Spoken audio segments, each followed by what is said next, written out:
Hey guys, and welcome to the Rationalising large surds recap video.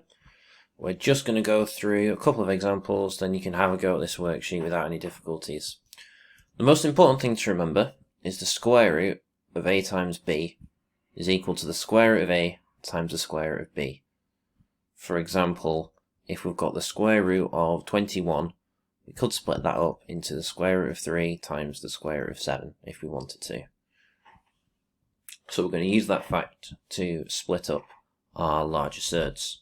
Now we can only rationalise a large surd if a square number goes into it. So if a square number divides it, we can rationalise it. So I've written down the first few square numbers here at the side, and that will help us in our examples. Let's say we want to rationalise the square root of 8. So we look for a square number that goes into 8. 4 goes into 8. So we split 8 up into a 4. And what do we need to multiply 4 by to get 8? 2. So we can split root 8 up into root 4, root 2. The square root of 4 is 2. So now we're left with 2 root 2. So all we've done here is split root 8 up into a square number multiplied by another number, and then we've done the sum. The square root of 4 is 2. Another example might be the square root of 32. Now, you may spot that 16 goes into 32. We want to try and find the biggest square number that goes into our surd.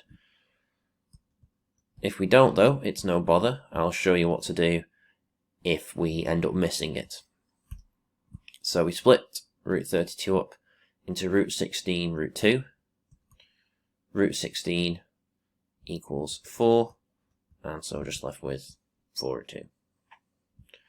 Now what happens if we forget that 16 goes into 32, or we don't spot it and we just think, oh, 4 goes into 32, so I'll use that instead?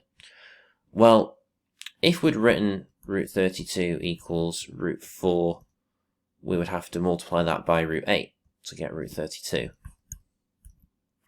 Root 4 is 2, so we'll be left with 2 lots of root 8. But we can rationalise root 8, so we'd have to rationalise again. So it's a good practice to check that you have fully rationalised your surd before giving your answer. So root 8, we would split that up into a root 4 and a root 2. It's probably helpful here to put this in brackets, just so this next step is a little bit easier. Root 4 is 2, so we've got 2 lots of 2 root 2. If we expand this bracket, we get 4 root 2. 2 lots of 2 root 2 is 4 root 2.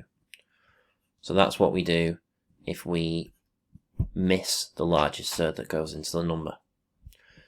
Hopefully this helps with the worksheet, and I'll see you next time.